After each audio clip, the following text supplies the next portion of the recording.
ऐसे सप्लाईज भी होती है। अगर मैं सप्लाई की बात करता हूँ, अगर मैं इस पूरे एरिया को आप लोगों के सामने क्लैरिफाई करूँ, तो हमारे पास, अगर मैं बड़े टाइम फ्रेम पे थोड़ा चला जाता हूँ, 15 मिनट पे चला जाता हूँ। अगर मैं 15 मिनट के टाइम फ्रेम पे आता हूँ तो मुझे नज़र आता है कि हम किस ट्रेंड में हैं। 15 मिनट के हिसाब से तो हम एक डाउन ट्रेंड में, तो मुझे यहाँ पे सप्लाई मिलनी चाहिए, राइट। अगर मैं 5 मिनट पे आता हूँ, 5 मिनट में कौन सा ट्रेंड है, 5 मिनट में अगर मैं इसको लेके चलता हूँ, ये तो बाइंग ट्रेंड है, बट ओवरऑल में एक सप्लाई की तरफ आ रहा हूँ। मतलब कि मैंने जैसे बोला डाउन ट्रेंड में ये रिजेक्शन एरिया मेरे पास सप्लाई के लिए काम करेंगे। मतलब ये कि last positive candle, this one, ये मेरे लिए लास्ट पॉजिटिव कैंडल है, और लास्ट पॉजिटिव कैंडल का हाई लो में मार्क करूंगा, और यहाँ से मेरे लिए एक शॉर्ट ट्रेड ओपन होगी। कब होगी, जैसे यहाँ से कोई नेगेटिव कैंडल क्लोज हो जाएगी तो मैं शॉर्ट ट्रेड ओपन करूंगा। इसके अबाव का स्टॉप लॉस, अगर बुलिश जा रही है तो जाने दो, स्टॉप लॉस देना है, इसके अबाव का स्टॉप लॉस रखना है। विदाउट स्टॉप लॉस कोई भी कॉन्सेप्ट काम नहीं करेगा। अगर स्टॉप लॉस नहीं लगाते, इस कोर्स को देखने का कोई फायदा नहीं है, ये आप लोगों के लिए फजूल है।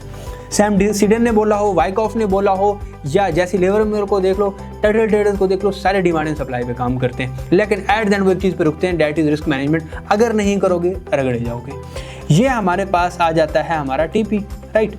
इसके बिहाफ पे हमने यहाँ पर जिस जगह से भी हमें नेगेटिव इंटरेक्शन मिलता है, हम अपनी ट्रेड को ओपन करते हैं, अबाव का स्टॉप लॉस लगाते हैं, और हमारा ट्रेड ओपन हो जाता है।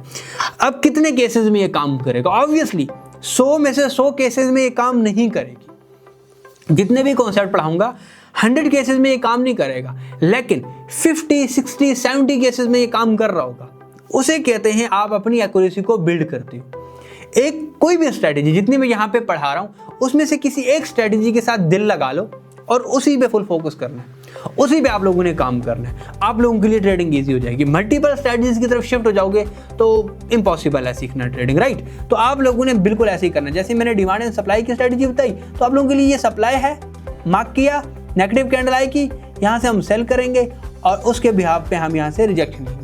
इसी तरह आप लोगों को टारगेट्स के बारे में पता चलेगा। जैसे 1 मिनट में हमने बाइंग टारगेट देखा, अब वो बाइंग टारगेट कहाँ तक जाएगा? 5 मिनट की सप्लाई तक, राइट। अगर 5 मिनट में मैंने कोई डिमांड देखी, वो कहाँ तक जाएगी? 15 मिनट की सप्लाई तक। डिमांड सप्लाई, इसके बीच में मार्केट काम कर रही है, और आप लोगों का काम है मार्केट को प्रिडिक्ट करना।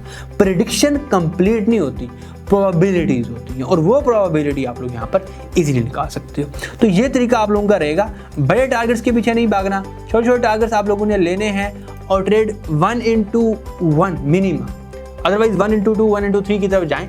लेकिन गोल्ड पे 1:1 मिनिमम, क्योंकि गोल्ड पे आप लोगों को वो फी वगैरह नहीं लगती, तो मिनिमम 1:1 की आप लोगों ने ट्रेड्स फाइंड आउट करनी है। तो